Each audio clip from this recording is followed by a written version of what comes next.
दोस्तों, मैं राजन तिवारी स्वागत करता हूं आपका इंडिया इनसाइट्स पर। जैसा कि आपको पता होगा, ये कहानी अतुल सुबास की कहानी। अतुल सुबास बिहार के समस्तीपुर के पूसा के रहने वाले थे और उनकी पत्नी निकिता सिंघानिया वो रहने वाली थी जौनपुर की। और मीडिया रिपोर्ट्स के मुताबिक दोनों की जो है मुलाकात एक मैट्रिमोनी साइट पर हुई थी और उसके बाद उन्होंने 2019 में शादी कर लिया। उसके 2 वर्ष के बाद में 9 केसेस दर्ज किए गए अतुल सुबास के ऊपर में, और डाइवोर्स का भी केस फाइल हुआ, एलिमनी का भी केस चला, और फिलहाल 40,000 रुपये प्रति महीना उनके बच्चे की देखरेख के लिए उनके पत्नी को दिया जाता था। और उन्होंने अपने पीछे 1.5 घंटे का वीडियो रिकॉर्डिंग और लगभग 24 पेज का एक नोट्स छोड़कर गए हैं, जो कि मीडिया में काफ़ी खबरों में बनी हुई है। और आप उसमें देख सकते हैं कि किस तरीके से सिस्टम एक बहुत ही साधारण से इंसान को प्रताड़ित करती है, तंग करती है और आत्महत्या करने को मजबूर कर देती है। इसमें जज भी शामिल हैं, एक महिला जज, इसमें पुलिस वाले भी शामिल हैं, इसमें इन्वेस्टिगेशन ऑफिसर भी शामिल है, जिसको आईओ बोलते हैं, जो जैसे भी केस हो वैसे दर्ज कर देते हैं और फिर आगे उस पर कार्रवाई करने के लिए कोर्ट में ले जाते हैं एक साधारण से इंसान को। झूठी डॉरी लेने की केस, 10 लाख रुपए डॉरी मांगने की केस, दहेज प्रताड़ना की केस। ऐसे भी अगर कोई मैट्रिमोनी वेबसाइट के थ्रू अगर आपका जान परिचय हो तो दहेज की कहाँ ही बात आती है, बहुत ही कम। लेकिन इसका भी आरोप लगाया जाता है अतुल सुबास पर, और इनके ससुर के भी मृत्यु का कारण का आरोप भी लगाया जाता है अतुल सुबास पर, जिनका इनके शादी से कई वर्षों से पहले से एम्स से इलाज चल रहा था। और इनके भाई पे, इनके माँ पे, इनके पिताजी पे, सब पर आरोप लगाया जाता है। केसेस तो केसेज हैं, ऐसे ही दर्ज होता है। और जब ये न्याय की गुहार के लिए कोर्ट में जाते हैं तो वहाँ पर कोर्ट में बैठी हुई जज साहिबा कहती है कि 5 लाख रुपए दो, सब सेटल कर दूंगी। और फिर वो कहती है कि ऐसे केसेस तो झूठे केसेस दर्ज होते हैं। ये जब कहते हैं कि मेरिट के आधार पर केस को आप देखिए, वो बोलती है कि केसेस तो ऐसे ही चलते हैं, तुम अपना परिवार देखो। अतुल सुबास एक ऐसे भारतीय की कहानी है जो हजारों में है प्रताड़ित, जिनके लिए न्याय का दरवाज़ा बंद है, जिनके लिए पुलिसिया सिस्टम बंद है। केसेस जैसे ही फाइल होता है वैसे ही पुलिस से लेकर जज से लेकर और इस तरह के केसेस में वकील से लेकर सबको लगता है वाह, अब तो हम परेशान करेंगे, जितना मन उतना पैसा निकलवाएंगे। अतुल सुबास ने आगे बताया था कि एलिमनी के रूप में उनसे 3 करोड़ रुपए मांगे गए थे। पहले 1 करोड़ पर बात सेटल हुई थी और फिर बढ़ते बढ़ते 3 करोड़ तक चली गई थी। उन्होंने ये भी बताया कि उन्होंने अपने सास को लगभग 20 लाख रुपए दिए। उन्होंने ये भी बताया कि उन्होंने अपने पत्नी, अपने साले, सबको अच्छे जगह पर नौकरी भी लगवाया। इसके बावजूद ये प्रताड़ना, इसके बावजूद पैसों की ये भूख, और इसके बावजूद समाज की गली सड़ी हुई वो सोच, जिसके अंदर में एक जज है, जिसके अंदर में एक पुलिस है और जिसके अंदर में है पूरी चरमराई और सड़ी हुई व्यवस्था। लेकिन अतुल प्रसाद, आपने गलती किया, थोड़ा सा तो गलती ज़रूर किया। आपने जस्टिस इज ड्यू तो लिखा अपने छाती पर, लेकिन आपको थोड़ा सा और करना चाहिए था। ये जो आपके विरुद्ध जो भी लोग थे, इनको ख़त्म करके जाना चाहिए था।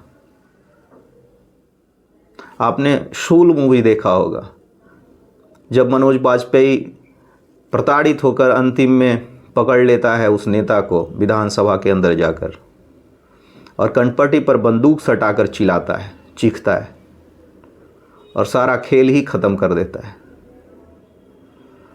तो जब व्यवस्था जब इस तरीके का बना हुआ है समाज में, तो इतना इमोशनल होने का कोई ज़रूरी नहीं है।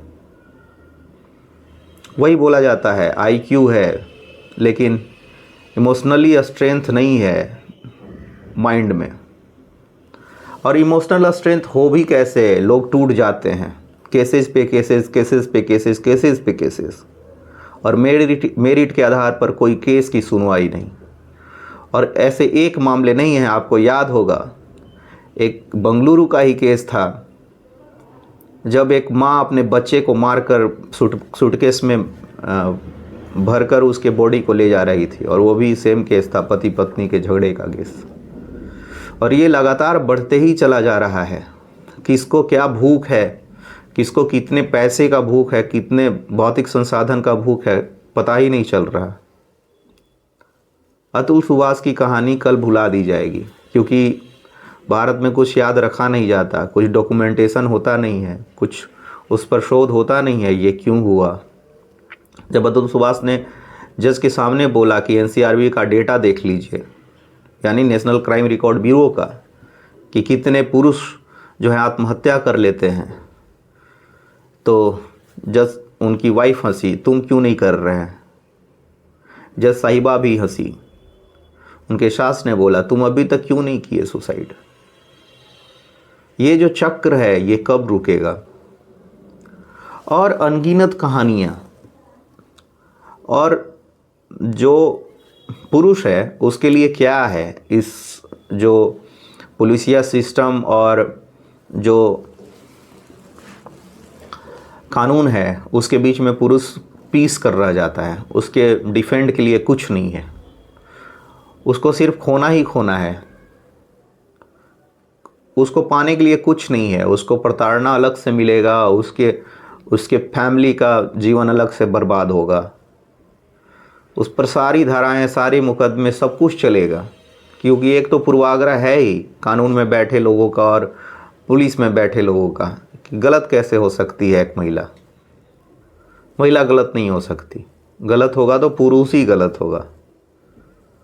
तो अतुल सुभाष का कहानी कल भुला दिया जाएगा। अभी सोशल मीडिया पे देख रहा हूँ कि पूरा सभी जगह पर, फेसबुक, ट्विटर, यूट्यूब, सभी जगह पर छाया हुआ है। लेकिन कल के डेट में क्या याद आएंगे ये अतुल सुभाष, जिन्होंने अपने छाती पर लिखा है जस्टिस इज ड्यू, यानी कि न्याय अभी भी नहीं हुआ है। उन्होंने ये भी लिखा अपने 24 पन्ने के नोट में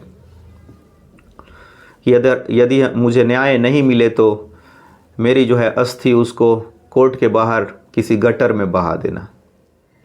ये क्यों लिखना पड़ रहा है एक आम भारतीय को। और उस जज साहिबा पर अभी तक क्या किया है सुप्रीम कोर्ट ने, क्या संज्ञान लिया है, क्या इलाहाबाद हाई कोर्ट ने संज्ञान लिया है उस जौनपुर की जज साहिबा के ऊपर में। पुलिस ने क्या किया है, क्या उनकी पत्नी को अभी तक हिरासत में लिया है, पूछताछ किया है। पुलिस क्या कर रही है पिछले 24 घंटे में, पुलिस क्या कर रही है ये भी पूछा जाना चाहिए, पुलिस से भी पूछा जाना चाहिए। क्योंकि पुलिस भी कहीं ना कहीं जिम्मेवार है, कोर्ट जिम्मेवार है, जज जिम्मेवार है, सब लोग जिम्मेवार हैं। और पूरा समाज मुखदर्शक बना हुआ है, बैठा हुआ है, देख रहा है, कोई कुछ बोलने वाला नहीं है। बस दुख पीड़ा निकाल रहे हैं, सोशल मीडिया पर लिख रहे हैं, यूट्यूब पर वीडियो जा रहे हैं, लेकिन होगा क्या, न्याय मिलेगा क्या ऐसे करने से।